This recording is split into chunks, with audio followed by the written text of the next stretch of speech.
Dateline, August 21st, Uh, 2020. Our top stories tonight. And a following up on one of last week's stories, Wizards of the Coast confirms that 2 mythic rare box toppers are not possible in the Collector's Edition Double Masters pack and offers a compensation program to make up for their mistake. We'll tell you exactly what happened and weigh in on the aftermath. Thank you so much, McConaughey Clinton. Up next, Dragon Ball has revealed some of the cards from the new Vermillion bloodline, and they promise to shake up an already chaotic meta. We give our thoughts on what it was and what has been revealed so far. Then, at the beginning of this month, players battled it out in a Magic the Gathering Arena Open for a chance to win $2,000. We take a quick look at some of the trends in the winning decks and give our thoughts in the rise of online events for paper TCGs. we also have Market Watch presented by Tanner, the sideboard and all your favorite segments packed into another jam-packed episode of the TCGNN podcast, your podcast for trading card game news. So sorry, McConaughey Clinton had to leave. He had an Epstein party to go to. So with He was that giving being away. He was giving away free bourbon in Turkey. right. So speaking of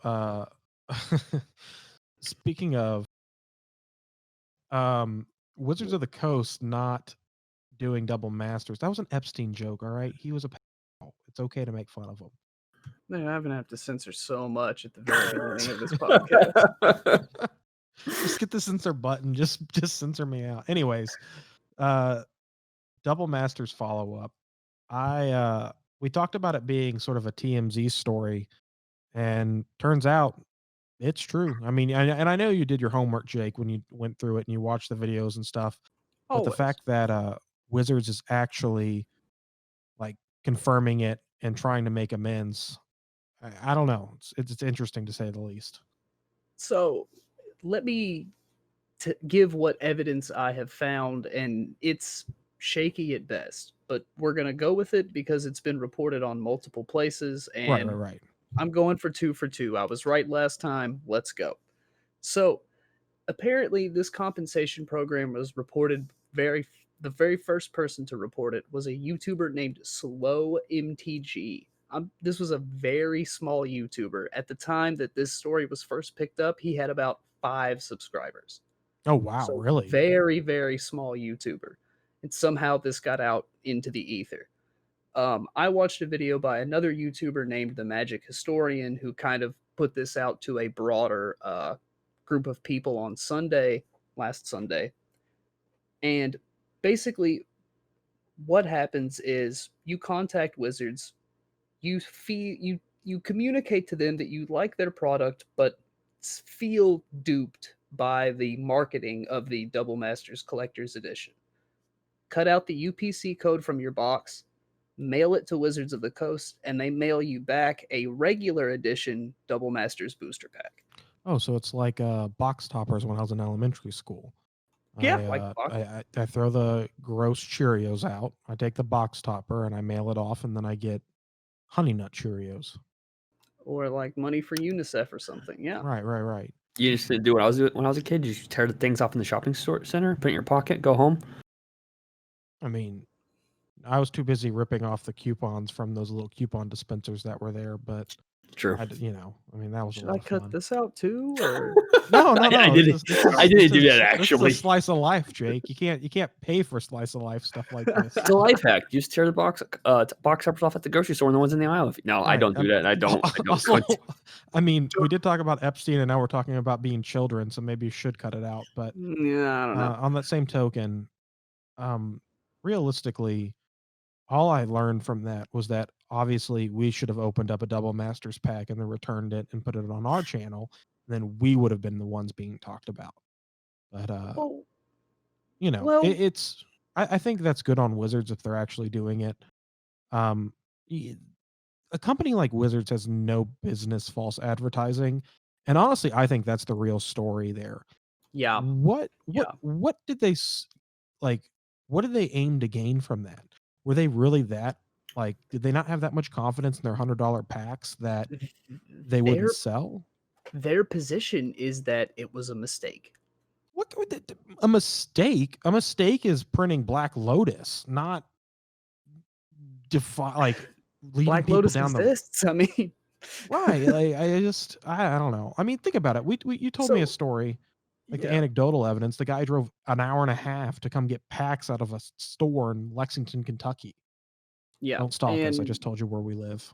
no, anyway, so it's been revealed like 6 times in like the 3 episodes we've had. So. Right. Also, that you guys have openly mentioned that you're part of Attack on Productions now, which has been openly admitted it's in Kentucky for sure. Yeah, that's how mean, y'all. Technically, this is my power grab since Howdy. I'm not in Kentucky. Yeah. I'm gonna let you guys get. You are moved out of on. Kentucky now. Yeah, I forgot about that. Right, and then I'm gonna sweep in and steal all your cards. I mean, But I am. so no, when I originally wrote the outline for this episode, I had the Double Masters fiasco on the docket anyway, Mhm. and we were going to discuss if it was clever deception or honest mistake. And I now at this point I'm leaning toward honest mistake. I don't know how much of compensation one booster pack is, like compared to, driving an hour and a half and So- buying 9 of these things. So But truthfully, Wizards has a history of undermining the integrity of their audience. The way that I understand it, like I know that this probably is an honest mistake, but how many of these mistakes are they allowed to have before larger consequences from the player base? Like, I think it's like a 20-year marriage. You can just keep making mistakes, keep making mistakes, keep making mistakes, and we just keep buying it because we're too tired to not. I guess Magic has that much clout. I don't know. Yeah, No, your point's really well taken, Fluff. It is like what is the line? well, I think for a lot of players the line has already been crossed. I think standard is nowhere near as popular as it used to be. The most popular formats for Magic right now are casual formats. Formats that, you play what you got. You don't have to crack $100 boosters and hope you pull fetch lands and crazy stuff like that. Not that there's fetch lands in Double Masters. Well, said as long as the game, goes on, there's going to be chasers. There's going to be chasers. There's going to be chasers. Maybe you're in a position where you don't have the money to invest in every set or fully invest in every format that comes out. So instead of just not being able to play that game, let's just play what we can play casually. Like I will use my, Zendikar deck from 6 years ago, and you can still play it with the stuff today. It's not like it's outclassed; it's just rotated out, and it's arguably more fun than playing standard. Absolutely. So here's my thought process on this. I think that COVID really scared them, and that they knew they could probably get away with it, and they had to make up for the fact that they didn't know if they were going to sell. They had $100 packs, which was a big risk. So I think this was their sort of marketing strategy, a clever way to get people to buy into the hype and then like bait and switch essentially. I really do believe that. I mean, and it kind of goes back to what you said, like you're starting to believe it's an honest mistake, right? So Right. I feel like there's an episode in Futurama that really sums this up. And the line that everybody remembers from it is when Bender's talking to God and he's like, "You were doing a great job till everybody died." But the last line of that episode is, if you're doing something right, it almost appears as if you're doing nothing at all. And I think that's exactly what Wizards did here. It's like they did their marketing so right that it almost appears like they didn't mean to at all. No, I agree, because I was going to say, how long ago did they initially post, or that initial, like, oh, you get this in the pack, and then how long did it take for someone to go, no, you don't? Right. It Even was in the name, Double Masters. I mean, double. Like it's. Well, I don't know. I have opened 4 of the regular non-collector's edition, the regular Double Masters packs, right? The not $100 ones, right? And I have pulled 2 mythics out of one of those. So I guess the non-double only refers to the box toppers, right?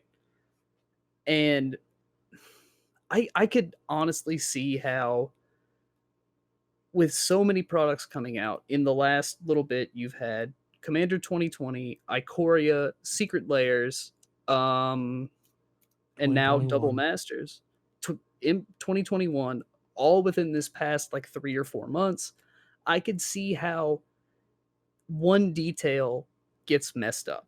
I've always heard a saying in my life, and I try to live by this, even though I can be a paranoid person at times, but it's don't attribute to malice what you can attribute to incompetence.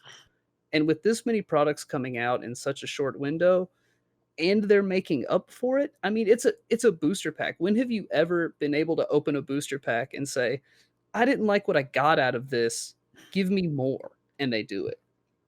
You Well, know? Or also, was like, that just a strategic strategy? I mean, the value of it, maybe it worked out in their favor regardless. More people were buying it, and how many people are going to turn around and see these confirmations? You know, a random people in the shop like, oh, that's Yeah. cool. I'll get that, and not even know How about that. how much money are they gonna lose on people going to the dumpster of their local game store and mailing in 50 of these? That's I true don't too. Somebody think who they'd lose never any bought a money at single all pack, you know? because well, go ahead, Fluff. Sorry. I was just gonna say, like, it's very possible you mentioned incompetence, but what if it's something as innocuous as they were trying to make the point that they were trying to make was just off. Like an old D&D analogy that I heard for DMs was, don't always assume what you're saying is explicit. You Mm. know, you have to take that extra step. So what if, I don't know what in what world this translates to something else, but they were shooting for a different message and they just missed the mark with the marketing. Um it's I mean, I got one so on my side. 2 and 2. so I'm gonna go the other direction, and there's a famous Dave Chappelle skit. Tanner, we can't Um, see you, bud. I know I'm trying to block out the sound. Do you want Oh, to see me? You want yeah. to see my beautiful face? Is that what Well, you're saying, or yeah. my ugly face, depending on what you're into? Um, so he's now a retired character. He got killed off in Dave Chappelle's Saturday Night Live opening. But Clinton, or no, not Clinton Bigsby, the one, the crack addict. Tyrone Biggums? Thank you, Tyrone yeah. Bigham. Yeah. So the free pack in the mail is like the free 5 o'clock crack hour in that skit. Like Mm. that's like, so I'm gonna send you a pack and you're gonna give me another pack, which is giving me the dopamine hit of opening a pack, and then oh shit, I actually like got a good card out of this. Well, I think I need to buy more packs. Like they know we've got us. Like we're hooked on the product. Because if we were actually upset, we wouldn't send anything at all. We'd Yeah, just be so why done. We'd sell our lie? collections. Yeah. So Also, I mean, I doubt they get a lot of mail-ins, to be honest. I bet you they don't get hardly any at all. well, I bet next they thing get, is there's I bet they probably get also a cutoff. I assume No, like absolutely. I'm sure there's gonna be a the cutoff. fact that they've openly like, hey, we're aware of this now. You have potentially X amount of days to turn something in and do it. And it's also probably limited per household too. Well, Right. they're doing their best to keep it quiet to what I to Oh, for sure. I to mean, add to all of this, because even though that detracts from my point, they are kind of doing their best to keep it quiet, because I've seen a couple of YouTubers talk about it. It's been reported here and there. I haven't seen any physical like screenshots of emails or anything like that, and I haven't seen it anywhere on Wizards site. So what that tells me is that they're only doing this for people who establish a channel of communication between them and customer support. And Mhm. they're not going to make some big announcement on their Twitter, because they will get people dumpster diving at local game stores and all Well, and kinds of nuts this things. costs them money. Like it Yeah. costs them. I mean, it costs them money from the fact that like people are going to walk away, but then it also in the idea that people are going to abuse this. Yeah. So all that, the fact that it costs them money because one, they've burned people who, like Fluff said, may never come back, and two, they're mailing stuff out that frankly they don't have to. Yeah. I'm in the hey, we messed up column, but maybe they've got me. Maybe I'm what would that be, blue pilled? I don't know. Yeah. No, I appreciate your input on that because you know, while you were learning a clever phrase of like, don't attribute to malice what you can for incompetence, I was busy blowtorching the entire bridge and then watching the town burn down because I was so mad. So that's a good yin to the yang there. Um, yeah. So speaking of expensive things and money and losing money and gaining money and saturating markets and things like that, Is it that uh, time? yeah, I think it is that time. I think it is time for the market watch. Woo. Thank you, thank you. Yeah, see, after my self-proclaimed god of being at market watch, I had to definitely get some soundboards to make my own applause because everybody else is going to tell me I'm dumb. Um, You what I need a actually kind of want to choir talk about in this singing. market watch is not really specific cards or anything like that. Given sort of the broad nature of our coverage, I want to kind of I'm going to kind of do a market watch tip, a investment strategy, if you will, a timeshare you should purchase in Florida. So there is a sort of principle that I use when looking at the market, and I will talk about it in Dragon Ball terms. So if you're familiar with Dragon Ball at all, probably our most contentious product is Draft Box 4. It was a set that was actually short printed. And unfortunately, in our community, we have a sort of boy who cried wolf thing. If it comes in a special cardboard box that is more of a rectangle and not a square, they're going to say it was short printed. Whether that's true or not is pretty debatable, but that's kind of a whole separate topic in itself. But my point being is Draftbox 4 was actually one of those products where we weren't crying wolf. The wolf was actually like mauling the entire town. And we were all And asleep in our the beds. yeah, and the biggest issue with that also was that we covered it in our first podcast. There were a lot of reprints that were in theory really good at the time, but they were cards that were from a bygone era. So it really you'd lose your SR slots, which are basically your mythic rare slots in Magic, to a card that was reprinted that essentially was worthless a month later, where all these other cards were kind of built for a self-contained draft, but because they were built for that, they were hyper powerful and made them very good, and people found out creative ways to sort of utilize them, break them, etc. So the thing about the draft box is everybody cries, cries, cries. I wish I would have bought this card when it was $2. I'm so sad, man. I can't.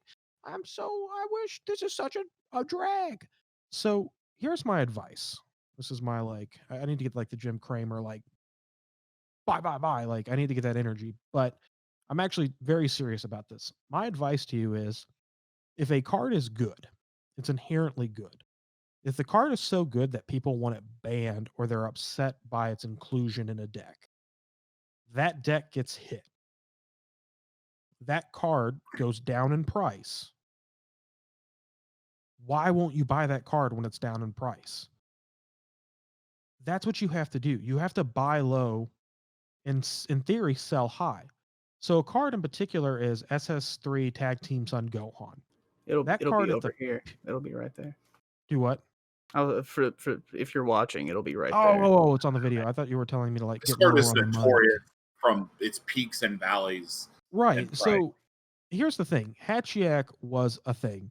That was set 8. Set 8, it was a very popular black archetype. Black inherently is a unbalanced color in Dragon Ball because it's meant to be sort of a splashable color, but they also want to stand alone. So Hatchiyak was sort of the first leader that was a very gimmicky leader, but was a very powerful leader at the time that did some limiting things. And SS3 Tag Team Sun Gohan fit in very well. So that card went from being a $10 card to being a $60 card. Then people figured out how to play around Hatchiyak, and it went back down to literally $12. $2 more than its static base price. I bought my playset then. I'd already pulled one. And then it just sort of sat. And it sat. And everybody's like, well, this card's not very good. Wrong. That card was always good. That card was inherently good. It just didn't have an archetype. So then set 9 rolls around. Boo's there. It kind of can get played in there, but kind of can't. And then, bam, Draft Box 5 comes out, and it's one of the most powerful cards in the set. it just dominates. It's a 15K swing that you weren't expecting for free. And you can play 3 or 4 on a turn if you have the ability to do so. And now, since that got banned, the Vejex got neutered, so to speak, at least that archetype did. They're now back down to $22. So I'm going to tell you, buy that card now because black is going to be good again. That card was inherently good. Buy low, sell high.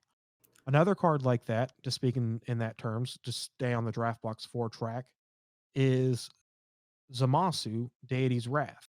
So that card was like pennies. It was a $7 card. I take it back. It was like a $10 card. Then Marcel Russell, I believe it was, did a red green pan deck, shot it up a little bit, and then it went back down. And the card stayed around probably about $17, which was honestly at face value was a little bit overpriced for the card. Green was a weak archetype. It didn't really fit in anything. Then Serge Piccolo comes out, and I believe was it Amani Edwards or one of the Hill twins? I can't remember because there were a lot of. I always get the teams mixed up. Because I thought somebody from FOE. Regardless, I just don't want to misattribute the player. The Deity's Wrath shot back up. It was a $70 card. All right, then Piccolo, sort of that version fell out of favor. Went back down to a $17 card. Then Dredgecu's announced. Green looks like it's going to be really good. Fluff can attest. He bought his at $30. They're back up to $70. Actually, when I got them for 30, they were starting to edge towards 50 on TCG Player. Right. Like they were sitting somewhere between 50 or 60, and I found a dude selling them for $30 a piece on eBay. And I was like, this is probably fake. I'm going to get like some crayon colored cardboard or something. Right. But I took the chance, and like the card's more playable now than it's ever been. Right. So why did nobody buy it when it was at its low? So and that's my lesson today, is that it takes 5 minutes of your day to look at cards that you know were good, that aren't good anymore, to watch them and buy low. I know that sounds harsh. I know that's a lot like that's a very brash way of saying pay attention. And I'm not trying to say it in that manner. I'm just trying to say that it really does pay to look at those things.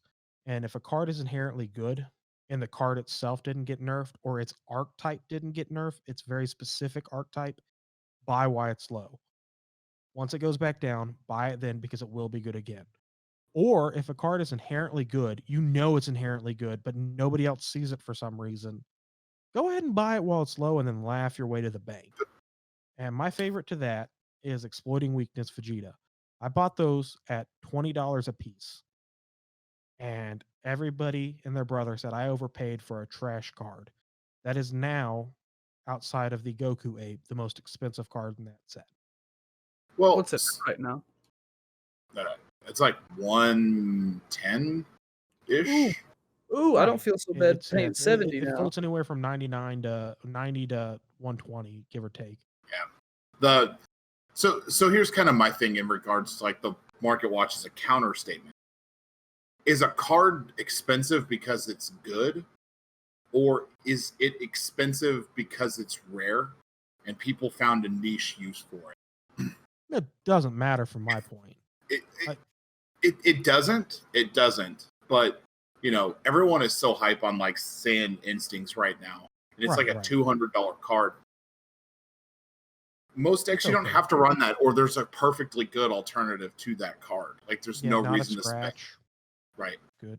Not even a scratch. Universe 9 assemble. There's multiple others. Yeah. There's cost. So.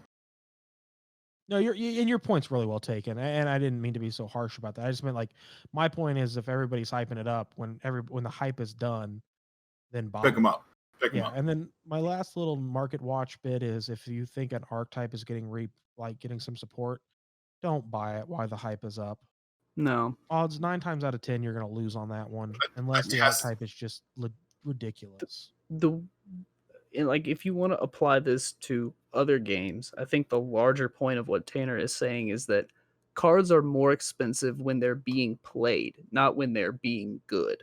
Right. So when a card is showing up in deck lists online is when it's going to be at its most expensive. When it stops showing up in those lists, it's still the same card, but it's going to be going for less. Go back and fill out your play sets of old cards that were once good, because Absolutely. chances are at some point they will be decent again. Here's my biggest tip for at least Dragon Ball. Right now, if you have the ability to, if you have a spare $20 to $50, I don't even think you need 50. A lot of these cards have been reprinted, but buy your place as a Tournament of Power besides the signed cards and Victory Strike. None of them are over $3. If we get another Universe 7 archetype, one of those cards is going to be good. It's just the bottom line. The best way I can think about it is early on, people were running a 2-2 split of Beerus and the Goku super combo from Tournament of Power. And those Goku super combos were literally $1 before Universal Onslaught dropped. And I bought them at $10. I overpaid. Wow. Yeah, I overpaid because I honestly, I wanted to play U7. I thought I was going to pull a Victory Strike in the 21 boxes I bought. They I were did not. in the the pan, not the pan, but the they were in the Goku GT starter deck, weren't they? No. No, these were Tournament of Power exclusive. I'm thinking of Unbreakable Will. But Yeah, you're Thinking of thinking the of- Pluto combo. to correct though, yeah. Looking at Tournament Power right now, taking out obviously OG and all the sign cards. The highest paid card is the 10-drop Jaren. It's going for $218. Okay, yeah, under $3. Yeah, Yeah. That's So what I'm saying. yeah, everything's under $3. If the ones that I would look for there are the big green Universe 6 or Universe 7 Goku, the one that goes in OG Victory Strike. That card the one that was a signed copy that then had yes. Yeah. That card is a release away from being an extremely viable stepping stone again. Oh, absolutely. Like I think it's 1 green to play EX Evolve but get that card now. You talking about the 8-drop Hope of Universe 7? $1.39. Get your play sets. Bancroft, Also- wink, wink. Get your play Also, sets. another we set only have to one, do not we? buy out of right now, but to buy out in probably about 2 months, maybe a month, is set 6. But then again, you wouldn't be too bad to buy those set 6 cards. That is a set that there were a myriad of issues. Get all your Gogeta PR stuff now. Yeah. It's gonna be super high. Yeah.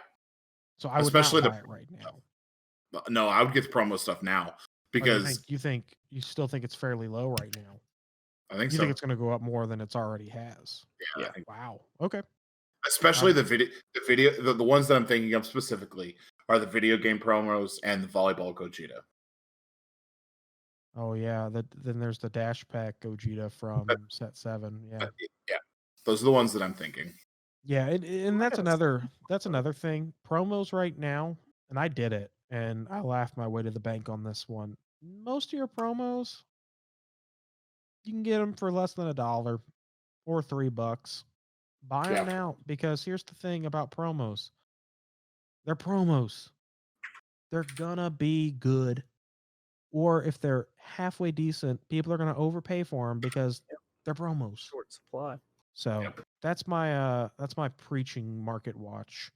That wasn't free to really knock me off my podium anytime. That was just your opinion, but next time we'll actually get your what should we be watching for thing.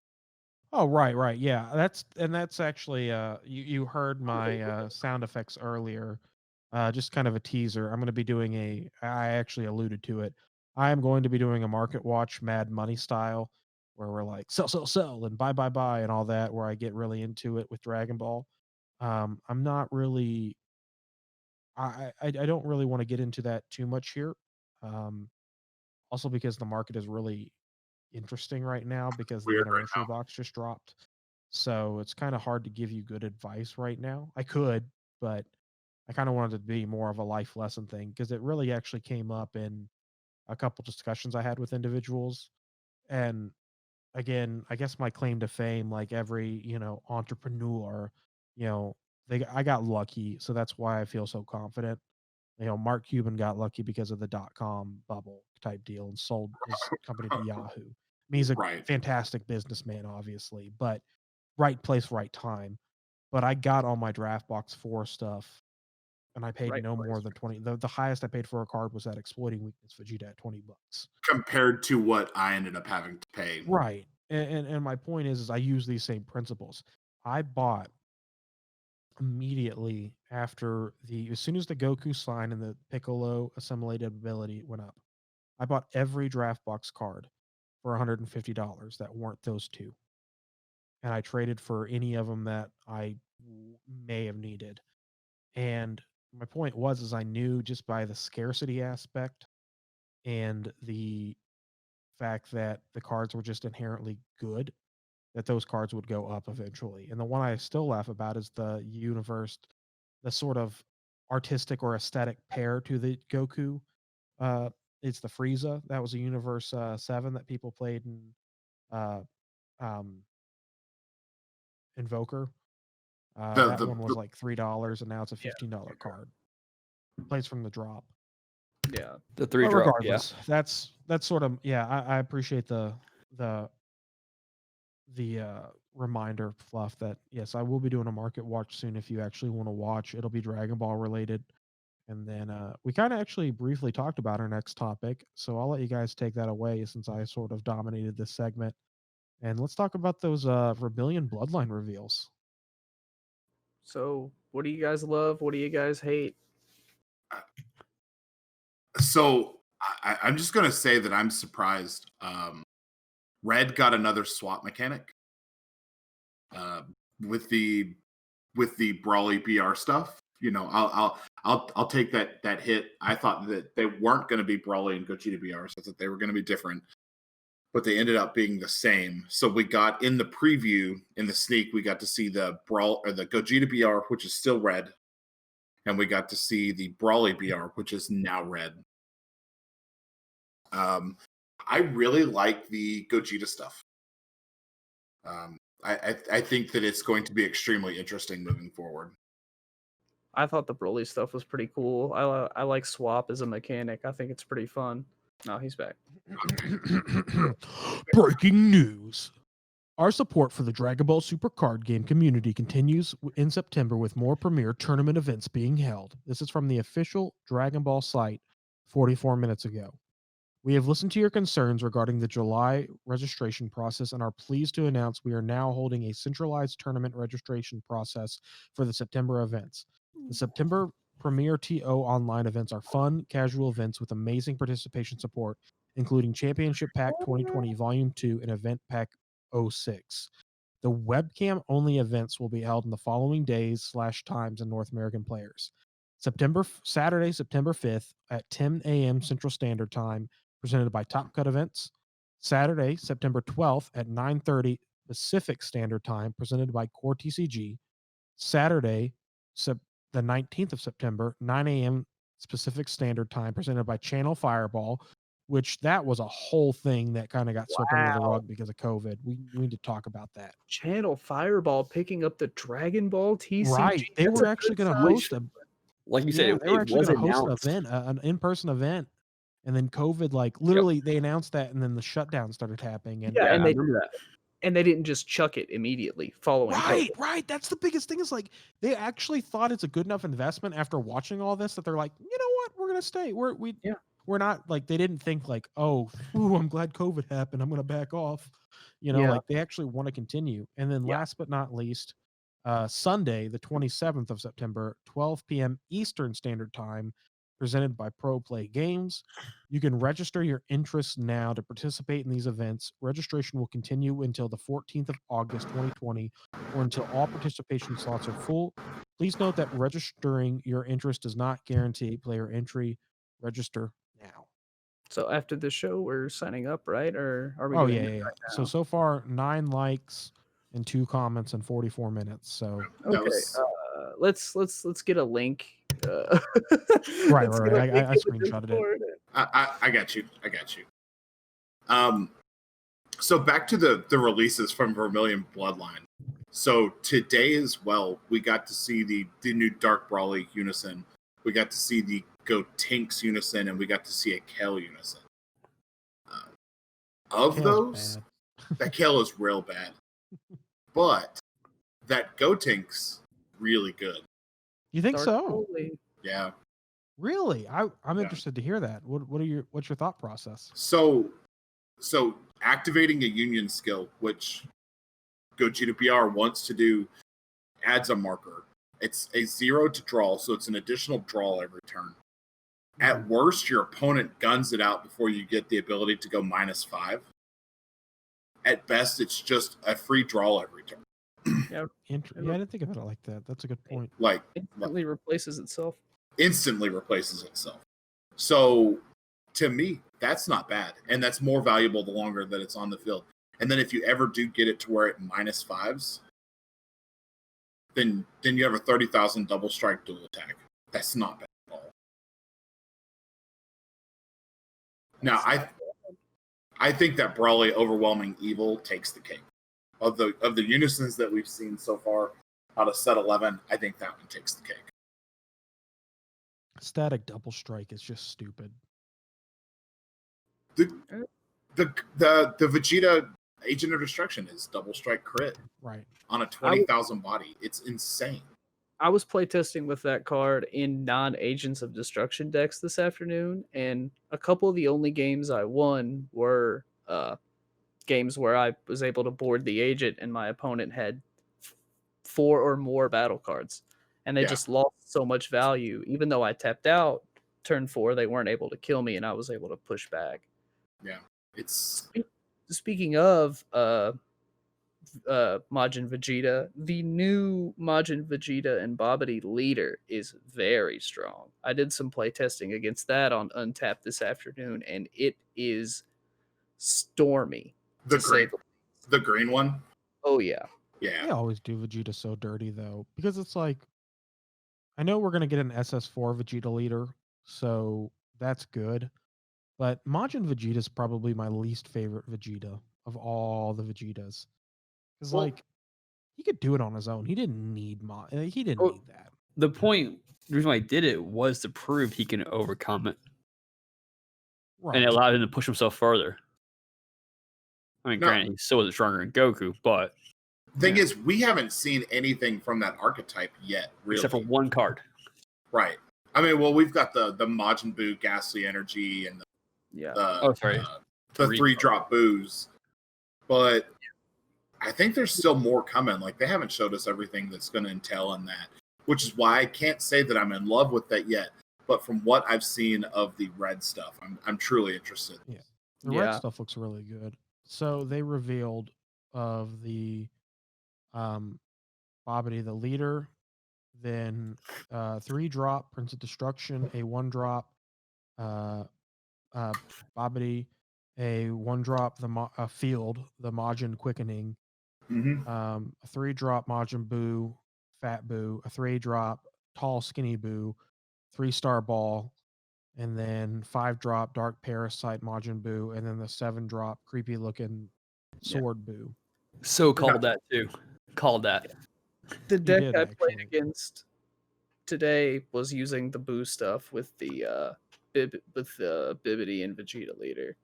So Undead doesn't sleep, does it? I also want to say the Brawly BR line is 3 energy to warp 6 cards out of your opponent's hand. Is good. That's really good. Plus, playing like the one has double strike crit, the one has crit. That one's a single, but it's a 4 at 1,000. But they all have servant. Correct. Until you get up to the 5. We haven't seen it yet, but the 3-drop Broly BR has the auto when this card is played. Choose 1 red Paragus BR card with energy cost of 1 from your hand and play. I think that Paragus will have Overlord. Yeah, because I think it's 1-drop, 3-drop, and 4-drop all have servant. No, the 1-drop does not have servant. The 1-drop gets a boost off ball. Got it. Okay, but the others have servant. Yeah, the 3 and 4-drop do. Got it. Which puts that one at a 20K, the other one at a 25K. I think. Yes, I think so. And you're in red, you have access to some of the best defensive tools in the game for Yes. your opponent's turn. I think Yeah. Red Broly is going to be a lot. of fun. Technically, you could use Red Broly, get ball in the field by for sure turn 3, and if you could with the like you said, Red has a lot of defensive plays, so as long as you're able to do it correctly, you can awaken on turn 4, go straight through that chain, and still have 2 to 3 energy on your side.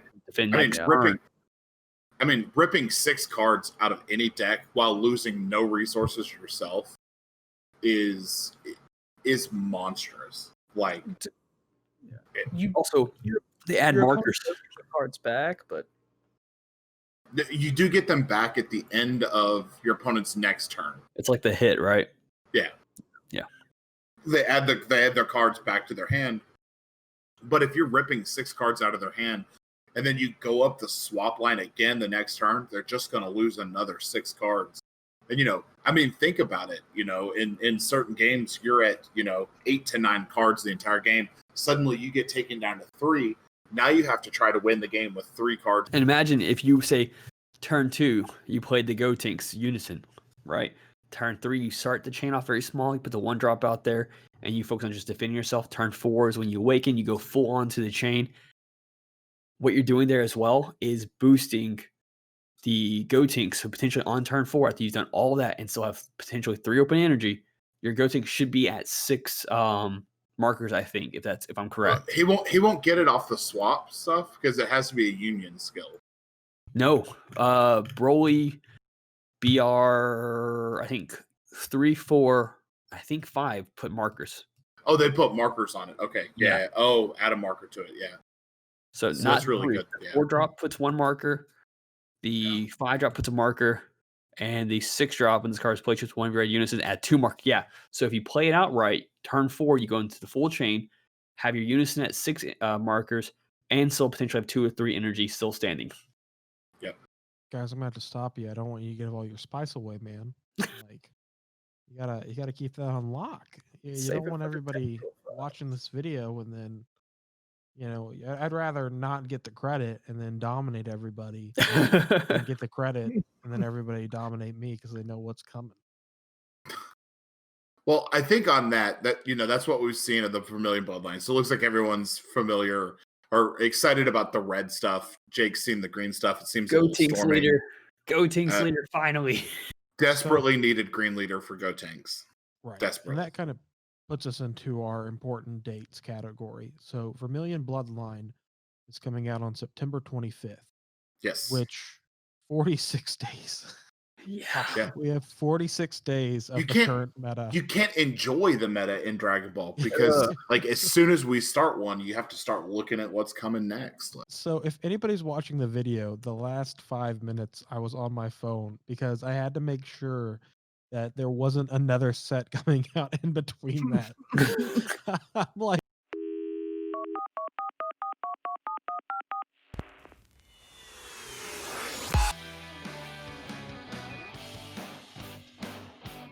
Dates to remember: August 14th, Pokemon Darkness Ablaze release. September 25th, Zendikar Rising, Vermillion Bloodline release. All right. And then Tanner, you've got more dates for DBS tournaments, right? yes. So to reiterate our DBS tournament dates, those will be gone because the post has been removed. Oh, what? Huh. Oh, whoa. Breaking Yeah. news, the post has been removed. Yeah, I don't know if maybe I'm just missing it. Maybe they pinned it down a little bit. I'm gonna double check that. I'm gonna see if I can find it real quick because I was Yeah. just Whoa. there. Double Yeah, it breaking was news. just there. That's what's so weird. This is what they're doing here lately. That's not. That's been really weird to get information. So I do have them pulled up as the screenshot. So again, Saturday, September 5th at 10 a.m. Central Standard Time, Top Cut events. Saturday, September 12th, 9:30 Pacific Standard Time by Core TCG. Saturday, September 19th, 9 a.m. Pacific Standard Time by Channel Fireball. And then Sunday, September 27th, 12 p.m. presented to you by Pro Play Games. Dates to sort of remember on that. The 19th is probably pre-release weekend if the release is the 25th. Yeah. So your only ones that are going to be meta relevant that we're currently in will be September 5th and September 12th. The 19th and the 27th, I'm assuming set 11 will be legal. Registration ends the 14th of August. Yep. Registration ends the 14th of August. So and registration does not guarantee entry. Correct. So yeah, so get those cards now if you want to do it. It is a webcam event, so that gives you about a month to sort of get those and taken care of. Yep. With that being said, good luck, everybody. Good luck. So, talking about online events, Magic Arena Open, $2,000. Yup. All you had to do was go 7 wins 2 days in a row. Are you serious? Yepper. Well, yeah, there were matches, but still. So 14 games, And in those deck lists, congratulations to everybody that managed to score the cash. By the way, you're an excellent player. We saw a lot of blue-white control, a lot of Yorin, a lot of Agent of Treachery. So basically, we saw a lot of cards that ended up getting banned immediately following this event. So like we were talking about last week, a lot of Teferi, a lot of Growth Spiral, a lot of Yorin, like I already said, he wasn't touched. A lot of those more controlling and game dictating cards and ramp cards, and plus Cauldron Familiar decks were popular as well. Jeez. This was the last online tournament with Cauldron Familiar? Yep. Yeah. I can't believe Wizard hosted a tournament where you could win 20 premium double master packs. I mean, what a prize pool. 20 double master premium packs. Oh, man. Or a used car, whatever floats your boat. Yeah, I'll take the used car, man. Or take the gamble and get the premium packs. Hope you pull Mind Sculptors and Force of Will and buy an even nicer car. I'll take the car. Yeah. The only, I don't know if we've ever said this on the show before, but the only real reason to crack packs is you buy in bulk when the set comes out before cards have settled in the market because you want to help dictate that market, or you legitimately enjoy it. Other than that, buying singles is going to be cheaper for you 99.9% of the time. Absolutely. I wish I had a boo. Thing queued up right now. I buy packs all the time. I love cracking packs. All right, got a quick question for someone who's been out of the game for a while. I'm looking at these decks right now. Was it? Yeah. Is it Yorin Sky Nomad? Is that the one you're talking about? Yep. If that card's in your side deck, does that is that skill still active? Well, it goes to the companion zone, which is unique for cards that have companion. Okay. So basically, I got you. Okay. Yeah. So they changed the mechanic of companion a little bit, so it doesn't work exactly as it reads on the card. It used to be a card with companion was just castable from your companion zone as long as you met the requirements and had enough mana. But they changed the mechanic to be you had to pay 3 at sorcery speed, which means on your turn, to add it to your hand and then cast it, which made the companion mechanic a lot more fair. Yes. And because it was basically you start the game with 8 cards in your hand is how it was working before. Gotcha. And what the Yorin decks are doing is using Yorin to blink their permanents, so remove them from play and immediately return them to play to get enter the battlefield effects over and over and over again. And it's just so much advantage that once you get set up, it's insurmountable and consistent. I hope Dragon Ball does a companion thing, and one of them is Icarus. He's not really canon, but Or Pycon. Neither is Pycon. Back on this track again. I'm just gonna make the thumbnail of this episode Pycon, like crying tears. Breaking news: Pycon not canon. Can we edit that out? I might. I'm more offended by that. I'm more offended by that than I am my Epstein comment. Well, the Epstein comment might have to go because it's in like the first minute, and YouTube might just shut down the video if it picks it up. But I think we can leave the PyCon is not canon in, as much as I disagree. But yeah. So what if I found manga pages with PyCon on it? Would you guys say PyCon is canon? I mean, if he's in a no, manga, yeah. because If he's in a that's- legitimate manga, then yes, he is canon. I was gonna say, if that's the case, I will take then- that challenge. At the same time, they have to actually specify, oh, I'm PyCon, or that's PyCon. If not, it's just a random drawing they did. And then when they did the anime, they just kind of like, oh, that's a good character model. I'll just use that as a reference. I can't open up that wormhole. So him because physically being in the panel isn't enough for you. He has to actually have dialogue. Mainly because they could have just took the manga as a character reference and just made that a character. I No, think if if you he's- reference the manga, That's we like cannot Goku Piccolo let- getting a driver license. That never happened in the manga. we can't do that.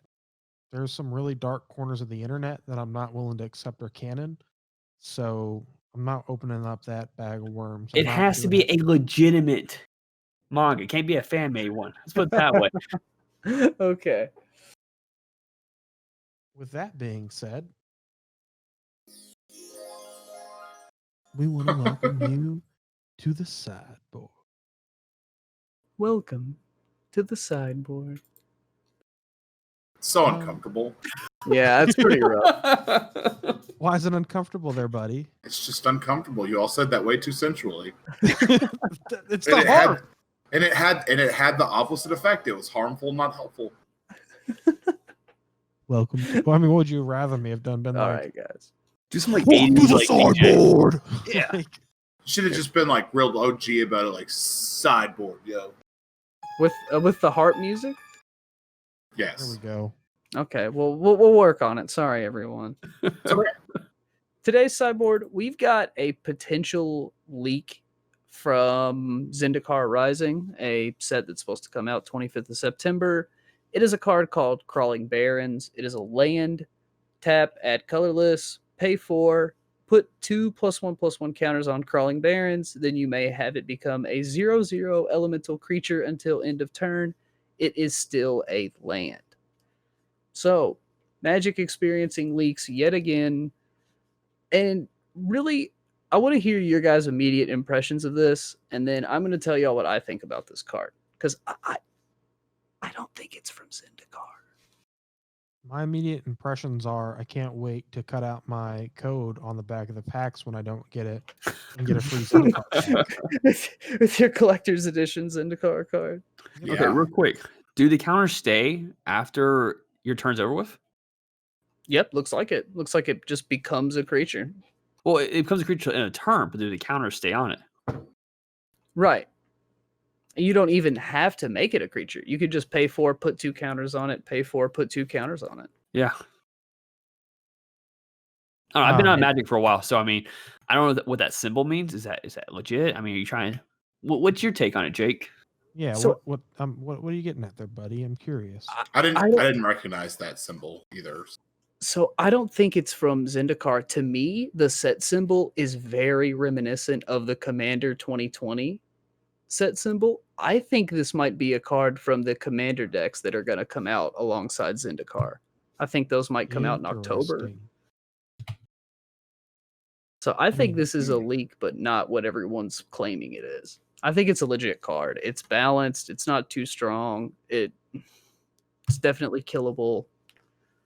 Balanced for limited. Like it's clearly a real card. Right. Yeah, It's a pretty good Photoshop there. It is I'm- 262 out of 280, though. I'm just saying. Yeah. So is there? Oh yeah, 262 out of 280. Ooh, that does not bode well for my theory, Bancroft. It's 'Cause considered a rare, I guess, because gold, right? Yep, it's a rare. So, anyone else got anything for the sideboard section? I have an announcement for a sideboard coming up. We're actually going to bring on Bancroft again, and then one of our good friends who we play Dragon Ball with, one of our best players at our shop, has a top to his name about some different types of cards, but I would say almost the progenitor of all cards, and that would be playing cards. And we're going to be really excited to talk about that and kind of dive into a forgotten field, so to speak, or not maybe forgotten, but just sort of a unique take. But no, I think after our sensual sideboard thing, it's probably time to get out of here. I thought you were going somewhere with that, but I got a sidebar for you real quick.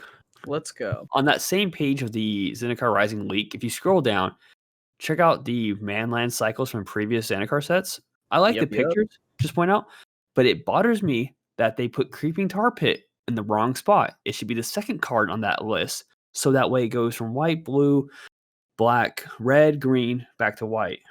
Like they break the cycle by putting that Creeping Tar Pit at the end instead of the second card. The colors don't match up, and it really bothers me. So from a graphic design standpoint, Exactly. they just rearranged them. And just another list for them. Another mistake for their online posters. shame on them. They should have done it better. Shame. But that's just my take on that.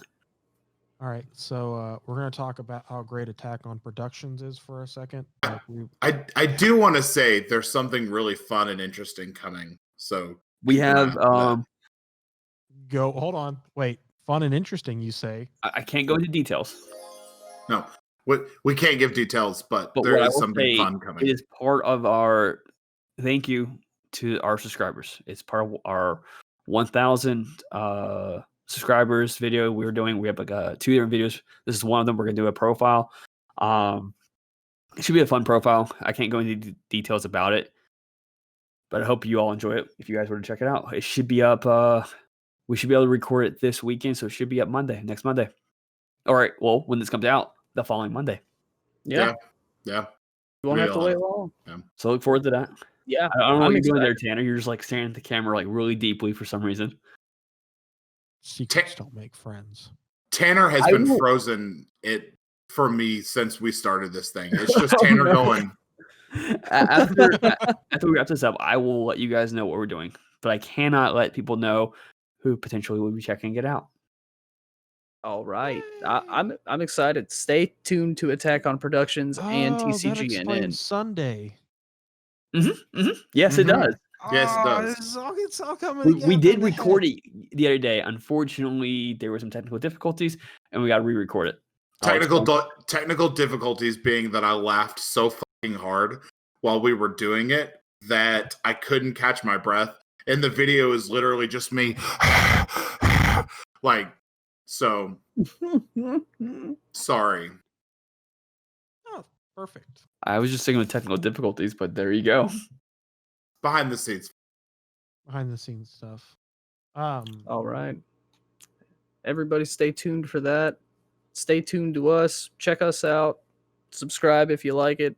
Check out Attack on Productions. Please. Remember to email us if you've got a story that you think we missed at contact tcgnews@gmail.com. One more time, contact tcgnews@gmail.com. Yeah, on the lookout for that cease and desist, Jake. It'll go to the junk mail like the last one. And as always, eat your vitamins, say your prayers, and drink your milk, brother. Brother. Hey, read your cards and know your line of play. Oh my God. Say it right. I'm saying it the way I told you guys, and then you changed it yourself. We made it better. It's quotable. It's subscribe to both channels, guys. Brevity was never one of my skill sets. And like we need a sign off phrase. We need like a good night and good luck, or boom. I like it. And that's the way. You know why you like it? Because it's a famous sign off phrase. Yeah, we're just gonna ape it like everything else on this show is just aped. So, I mean, you could just do the typical thing, like it all matters on this one card. The heart of the cards. I draw one card and end this podcast. It's Karibo. Exactly. I mean, we don't want to give away too much detail. And with that, we're gonna let Craig eat our wood. Have a good night.